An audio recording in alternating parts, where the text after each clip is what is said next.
So Dave, along with Dilworth Paxson, have created, as I said, a joint venture, and several counties have already filed trying to claim recovery of what are, in some cases, millions of dollars of fees over prior years that are due to counties.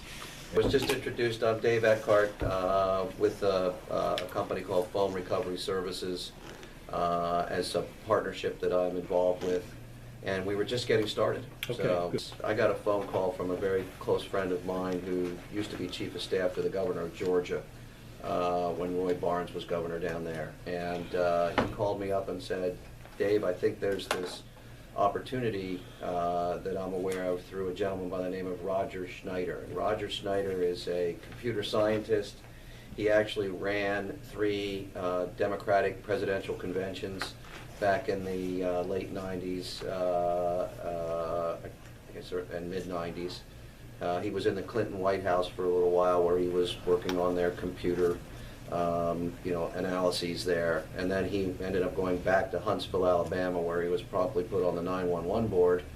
And when the 911 board was looking at raising their surcharges because they didn't have enough money to pay for the services that were required, and it was the county there was coming out of the general fund. He said, look, the Alabama laws had an audit rule there that they could actually audit the phone companies. And to make a long story short, what he found out was that the surcharges weren't being charged properly. They had a number of significant recoveries in Huntsville, Alabama, and through introduction between Roger, Jerry Gray, and myself, we started looking at other places.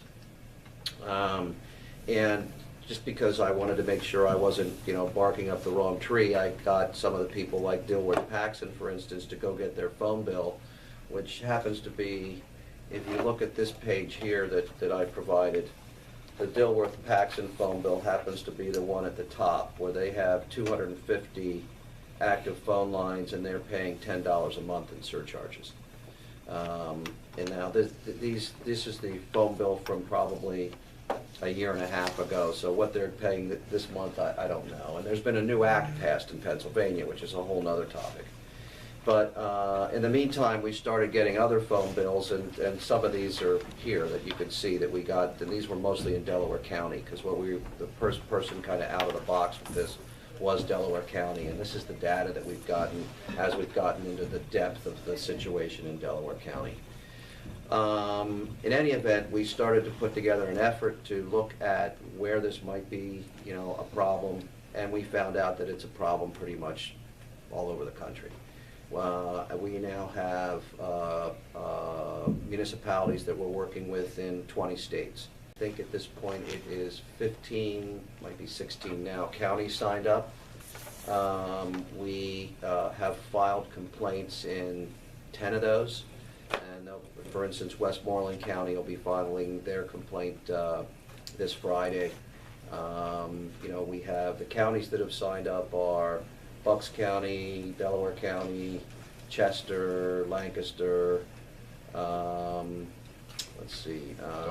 Dauphin, Berks, I said Bucks, York, Cumberland, Beaver, Westmoreland, Washington, Clarion.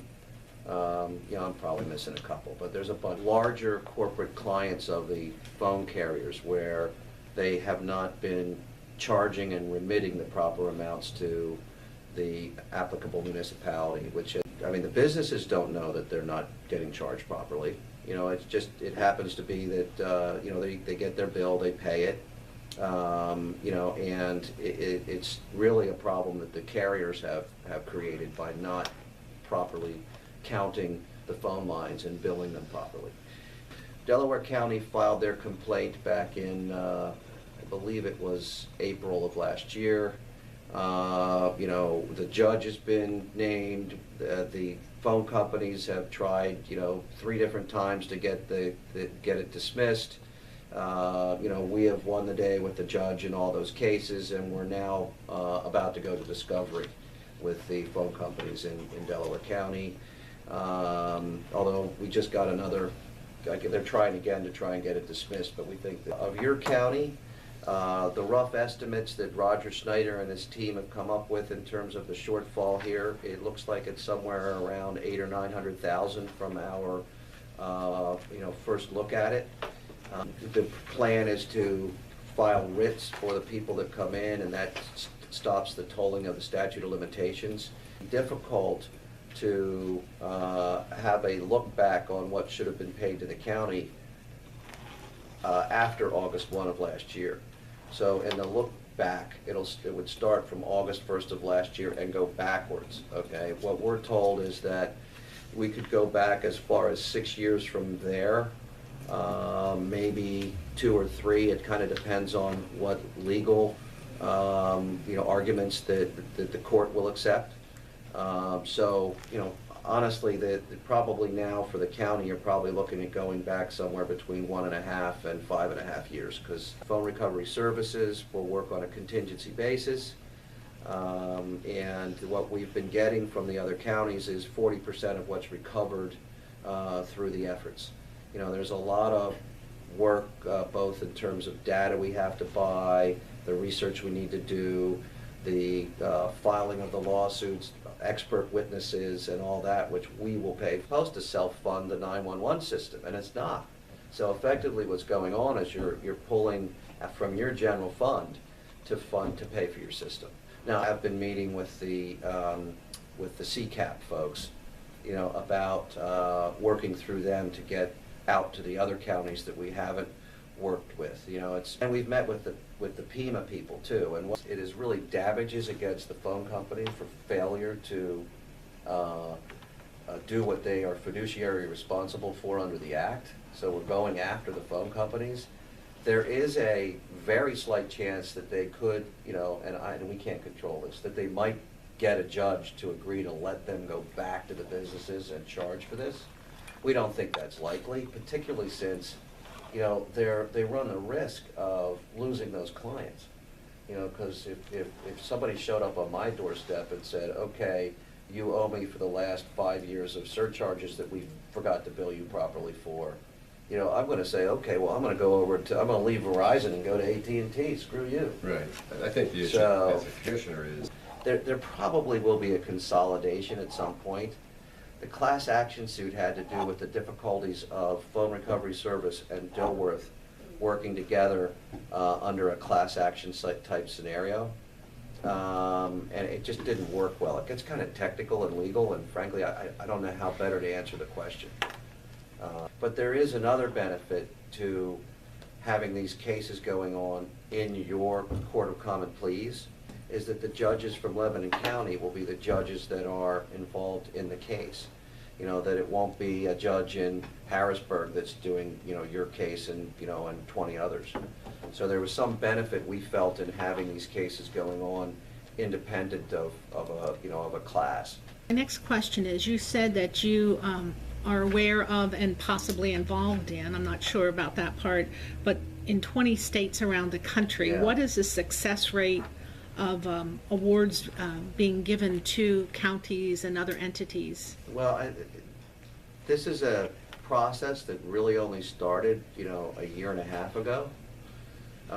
Some of the actions are what are known as quitem actions, which are under whistleblower laws.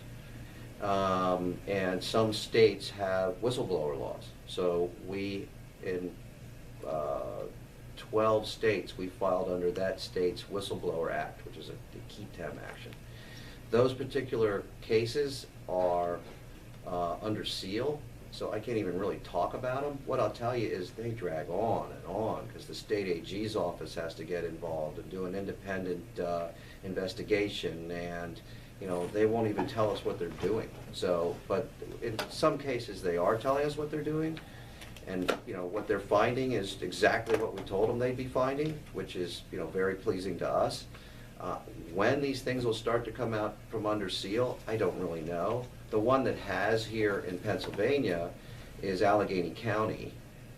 In Pennsylvania, there is no whistleblower law, okay? But certain counties, 2 of them, have their own whistleblower act, one of them being Allegheny County. And we filed under Allegheny County's quitem act We've been in front of the judge there. It came out from under seal. We were in front of the judge there, and the judge, they tried to dismiss it. The judge wouldn't dismiss it. And, that is moving slowly forward. The only places where we've had any significant real recovery so far is in Alabama. Okay, in Alabama, Huntsville, Alabama probably recovered, and I can get you these numbers, over 10 million from different of the carriers there. In Birmingham, Alabama, we've had 5 different recoveries for them, which so far have totaled about $1 million. And there are 16 other carriers there, the largest of which is Bell South, that we're just in the middle of it, and the bigger guys seem to fight harder and longer. So we're getting recoveries. It's just it's going to take time. Are these recoveries through negotiation out of court, or are these court orders? They've all been settlements out of court, and that's our hope here. We hope we don't have to go to court, because if we do, it becomes more and more expensive for us, obviously. But the ones that we've had to file suits, and then when we started to get into discovery, all of a sudden they wanted to settle. So we do have settlement negotiations going on with 10 other carriers in Birmingham right now, and we have settlement discussions going on with 4 carriers in Georgia for Cobb County and Gwinnett County. You said that these companies cannot go back to the businesses for the funding, so therefore you're saying they must take it out of their profits. Am I understanding that correctly? That's probably exactly what will happen, is Verizon will have to pay damages for not having fulfilled their fiduciary role under the Act here in Pennsylvania. And my final question would be, how is this going to impact future relations with the state when it comes to renewing our 911 fee like we just went through? I don't know how to answer that. I mean, I don't know how the dollars collected here would impact PEMA's decision in terms of how they distribute that cash. I think there's a formula that they've come up with, but it's not really something that we've paid attention to, because it's not something that's our part of what we're doing. I mean, I can ask the PEMA people. I think that would be very helpful to me. But nobody's asked me before, if we, let's say we get $4 million for the county, is PEMA going to somehow take that into effect when they're deciding on how to divide the money up? In order for that legislation to get passed, some cooperation was needed on the part of the carriers. They were part of the negotiation, because it depends on how hard they lobby against it or not. The question is, what impact would this have on the relationships with the carriers for when it comes around again to renew that legislation? But my point is if the carriers had gotten what they wanted under the new act, they had immunity language in here. The new act actually had language in it that was going to relieve them of the responsibility of failing to collect the right amounts going backwards. Okay, well, that was certainly a win on their part. Well, we got that thrown out, okay? Okay. We were very active in lobbying about getting that language out of the new act.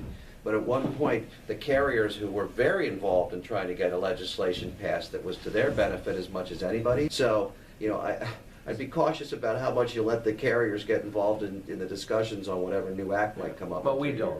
We need a new 911 center. That money should have been invested. We put aside a bond, $1 million, to build a new 911 center. Had we had this money, we'd be halfway paid off already.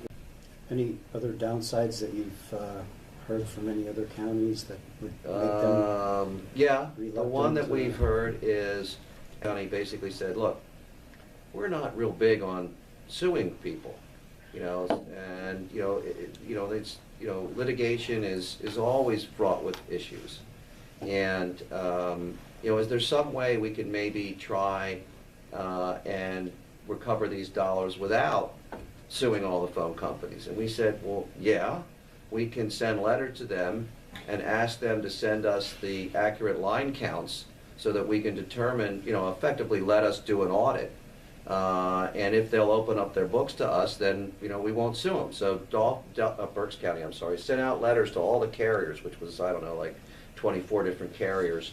And all of them basically, well, there was 2 very small carriers that said, look, we'd rather you come audit us than sue us. But all the rest of them said, no, we won't give you that data. So we could try it again. I'm happy to try it again. And what happened, and on part of it, I think, in Berks County, was they wanted to be able to tell their constituents, look, we tried not to sue these people. We offered them a very fair, you know, alternative. You know, if they give us the information and allow us to do an audit, you know, then we don't have to sue them. But they wouldn't do that. Yeah, I like that. Which we'd be happy to do. I mean, we'll do it again. I mean, I'm pretty sure what the response will be when we send the letter out, but not an issue. Happy to do it. Would the letters then also have the same effect as preserving our rights under a statute of limitations Right. because we took some action? What we would do first, okay, is that the letters wouldn't do that. They What would you not. They would not. What you would need to do is file a writ with the Court of Common Pleas, which would stop the statute. You haven't filed any lawsuits yet, but at least you told the statute. And you can always remove the writ, but the first step would be to file a writ with the court here to So that stop freezes hold the time. statute. That freezes the time so that you It don't. stops the time. As time So you passes, you stop don't lose the back losing end. days, right? That's right. If you just filed a writ, you know, I wouldn't be surprised if down the road, you know, the phone companies, when they start to settle, they're gonna wanna settle everywhere. They're not, back in 2012, FEMA did an audit, or tried to do an audit of the 911 system, and it was a, you know, a thing this thick, okay? And part of it was the whole idea of, are we collecting the right amount? And if you read through that, you know, elaborate, you know, study that the legislature did with FEMA's help, you know, what they basically found is, you know, they basically said, we know we're not getting the right amount, but we don't know how to get to the bottom of it because the phone companies won't share their data. Felt that the Commonwealth was getting shorted to the tune of $100 million globally around the Commonwealth. We think it's more than that. Do campaign contributions enter into any of the decisions? I haven't given any. We're gonna need your 911 people to give us the list of who've been remitting here in the, I mean, there's probably, I'm guessing 30, you know, carriers in the county, maybe more. You go to church on Sunday, that's what you're taught. You try and settle things first, and then, We you would know. prefer that. Yeah. You know, look, if they don't respond the way we're hoping, then you'd have to be prepared to file a complaint. Are you paying Jay, or is he going to charge us another fee? Dave just called me. I said I thought this would be a good place to start. My intention, if it would be okay here, is we would pay Jay, okay? It would be a small piece of our contingency fee, which, I don't know if you got my message. Yeah. We feel it should be disclosed, okay, which, you know, I'm sure Jay would, if he would accept the payment, but it would come out of our contingency. I mean, Jay was nice enough to open the door here for us. We have paid others like that, and it's, you know, disclosed, you know, and he would get a percentage of what Phone Recovery Services makes.